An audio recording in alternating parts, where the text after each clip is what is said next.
কৃষ্ণনগরে একবার এক চোর চুরি করে পালাচ্ছিল। গোপাল তখন সেই পথ দিয়েই বাড়ি ফিরছিল। চোরকে দেখেও সে কিছুই বলল না, নিজের মনেই হেঁটে যেতে লাগলো। এইসব দেখে গ্রামবাসীরা মহারাজের কাছে নালিশ জানালো যে গোপাল এটা কেন করলো মহারাজ। সে চোরকে দেখেও না দেখার ভান করে চলে এলো।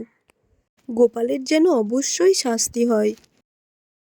মহারাজ তখন রেগে গিয়ে গোপালকে জিজ্ঞাসা করলো, কি ব্যাপার গোপাল, সবাই কি বলছে, তুমি চোর ধরোনি কেন? গোপাল তখন বলে, কি করে ধরি বলুন তো মহারাজ, আমার যে দুই হাতই জোড়া ছিল, এক হাতে ছিল ইলিশ মাছ আর এক হাতে ছিল দই, তাহলে আমি কোন হাতটা দিয়ে চোর ধরতাম?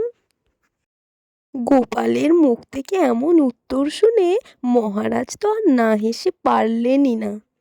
তিনি সবাইকে বলতে লাগলেন, সেটাই তো, তোমরা একটু বোঝো গোপাল কিভাবে চোর ধরতো। হ্যালো বন্ধুরা, কেমন লাগলো আজকের এই গল্পটি ভালো লেগে থাকলে একটা লাইক করে দিও, আর হ্যাঁ প্লিজ চ্যানেলটিকে সাবস্ক্রাইব করে দিও। আজকের মতন এই পর্যন্তই, টাটা।